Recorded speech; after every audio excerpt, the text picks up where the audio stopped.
InsyaAllah pada malam yang mulia ini kita akan kembali melanjutkan kajian sirah sahabat yang mulia Mus'ab ibn Umair radhiyallahu anhu. Pertemuan yang lalu sudah membahas kisah hijrahnya Mus'ab ibn Umair dari Makkah menuju Madinah. Sebagaimana diketahui, sahabat yang mulia Mus'ab ibn Umair telah melakukan hijrah berkali-kali. Sebelumnya dia telah berhijrah ke negeri Habasyah, dan yang terakhir dia berhijrah ke Madinah sebagai utusan ataupun duta Rasulullah sallallahu alaihi wasallam di Madinah. Nabi sallallahu alaihi wasallam menugaskan Mus'ab bin Umair untuk mengajarkan Al-Qur'an kepada kaum muslimin yang ada di Madinah, mengajarkan mereka tentang agama mereka, mengajarkan mereka tentang Islam. Dan di sana Mus'ab bin Umair biasanya menjadi imam salat ketika mereka melaksanakan salat berjamaah. Selain Mus'ab bin Umair yang pertama sekali datang ke Madinah bersama beliau adalah Ibnu Ummi Maktum.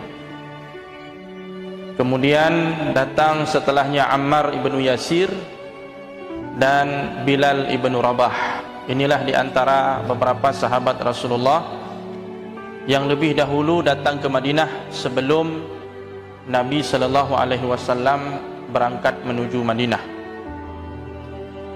Jadi sebelum Rasulullah tiba di Madinah, sudah banyak orang-orang di Madinah itu yang menjadi muslim berkat usaha dakwah yang dilakukan oleh Mus'ab ibn Umair. Sehingga pada saat Rasulullah datang ke sana, Nabi itu sudah disambut gegap gempita oleh penduduk Madinah. Begitu mereka mendengar berita Rasulullah akan datang ke Madinah, kaum muslimin yang ada di sana menunggu-nunggu kedatangan beliau. Diceritakan dalam riwayat itu sampai mereka pergi keluar dari kota Madinah atau ke batas kota untuk melihat apakah Rasulullah tiba hari itu ataupun tidak. Pada hari itu Rasulullah belum tiba, mereka pulang ke rumahnya masing-masing. Mereka benar-benar merindukan Nabi sallallahu alaihi wasallam, Nabi yang dijanjikan, dan Nabi ataupun Rasul yang akan memimpin mereka menuju kebahagiaan, kemenangan, kemuliaan. Jadi setiap orang yang muslim menjadi Islam di Madinah itu, pahala Islam mereka, pahala ibadah mereka, pahala amal soleh mereka karena Islamnya itu Allah juga berikan kepada Mus'ab ibn Umair. Luar biasa. Jadi Mus'ab ibn Umair di sini mengajarkan kepada kita bagaimana dalam hidup ini kita harus dapat melakukan sesuatu yang pahalanya terus mengalir bahkan pada saat kita pulang menghadap Allah. Beliau menebarkan Al-Quran, menebarkan ilmu di salah satu ibadah yang pahalanya tetap mengalir meskipun pelakunya sudah meninggal dunia. Ilmu yang bermanfaat. Jadi luar biasa kontribusi dari seorang Mus'ab ibni Umair radhiyallahu anhu. Banyak yang Islam menjadi muslim di tangan beliau. Melalui beliau masuk Islam tokoh-tokoh kabilah yang ada di sana. Jadi pendekatan yang dilakukan oleh Mus'ab luar biasa. Beliau mendekati tokoh-tokohnya, pemuka-pemuka kaum, seperti Sa'ad bin Mu'az, Usaid ibn Hudayr, yang apabila tokoh itu masuk Islam, maka satu kampung masuk Islam, satu kabilah masuk Islam. Mungkin satu kecamatan atau satu kabupaten yang ada berkaitan dengan kabilah tersebut semuanya masuk Islam. Bayangkan Bapak Ibu sekalian yang dirahmati Allah, satu marga masuk Islam. Marga itu kan luas sekali. Kalau saudara kita di Sumatera Utara ada marga Lubis umumnya. Gara-gara dia satu orang, satu marga Lubis itu jadi Muslim, luar biasa. Diberkat perjuangan Mus'ab ibn Umair. Walaupun beliau tidak lama hidup, tahun ketiga Hijriah meletus perang Uhud, di sana beliau meninggal dunia, pulang menghadap Allah Subhanahu wa taala. Di antara hal-hal yang dilakukan oleh Mus'ab ibn Umair ketika beliau sudah berada di Madinah, sebagaimana diriwayatkan oleh At-Tabrani dari Abi Mas'ud Al-Ansari, beliau mengatakan orang yang pertama datang ke Madinah dari kalangan Muhajirin adalah Mus'ab ibn Umair, dan dia adalah orang yang pertama mengumpulkan masyarakat untuk melaksanakan salat Jumat sebelum Nabi SAW tiba ke sana. Jadi berdasarkan riwayat ini, orang pertama yang mengumpulkan jamaah untuk salat Jumat itu adalah Mus'ab ibn Umair. Diperkuat dari riwayat lain dari Ibnu Abbas radhiyallahu anhuma, Nabi SAW ketika itu mengizinkan untuk melakukan salat Jumat. Artinya salat Jumat ini, kewajiban Jumat itu sudah difardukan di Mekah. Ketika Nabi masih di Mekah sudah diwajibkan salat Jumat itu.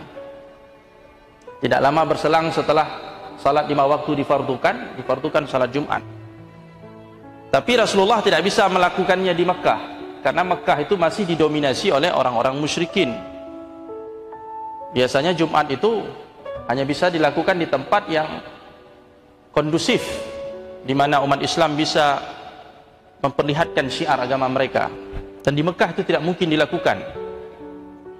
Maka Nabi SAW menurut riwayat ini menulis surat kepada Mus'ab ibn Umair yang ada di Madinah. Nabi katakan, coba lihat, ada hari yang digunakan oleh orang Yahudi untuk membaca Zabur mereka. Orang Yahudi membesarkan hari Sabtu, itu hari raya mereka. Maka kumpulkanlah wanita-wanita kalian, anak-anak kalian, suruh berkumpul apabila matahari telah condong ke barat, matahari sudah tergelincir, artinya waktu salat zuhur itu, maka dekatkanlah diri kalian kepada Allah dengan melaksanakan 2 rakaat salat. Kemudian Ibnu Abbas mengatakan, fahuwa awwalu man jama', dialah orang yang pertama mengumpulkan masyarakat untuk salat Jumat sebelum Nabi SAW datang ke Madinah, berhijrah ke Madinah. Dikumpulkanlah masyarakat untuk salat Jumat ketika matahari sudah tergelincir, dan pelaksanaannya terang-terangan, tidak ada yang disembunyikan. Jadi kondisi di Madinah berbeda dengan kondisi di Mekah. Di sana terang-terangan saja, dan sudah banyak kaum muslimin di Madinah. Komunitas muslim sudah lumayan besar di sana.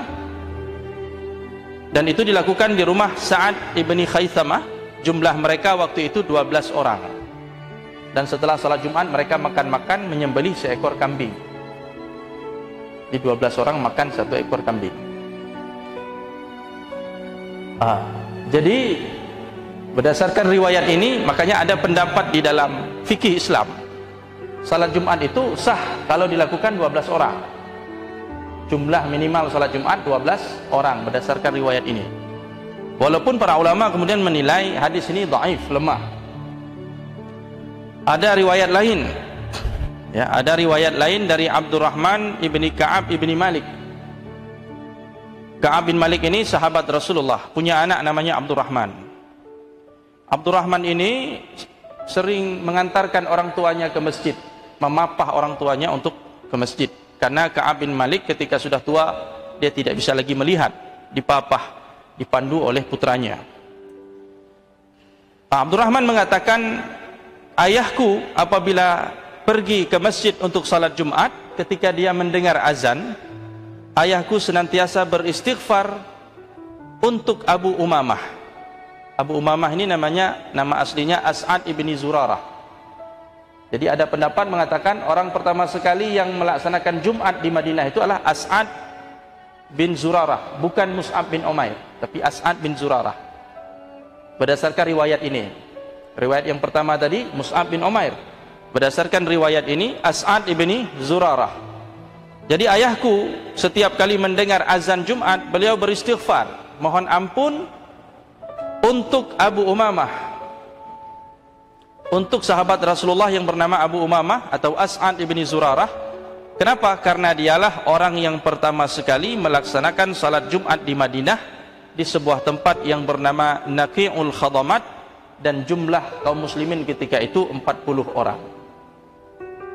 Makanya dalam mazhab Syafi'i, mazhab Malik, dan salah satu pendapat dalam mazhab Ahmad mengatakan jumlah jamaah untuk sahnya Jumat itu harus ada 40 orang.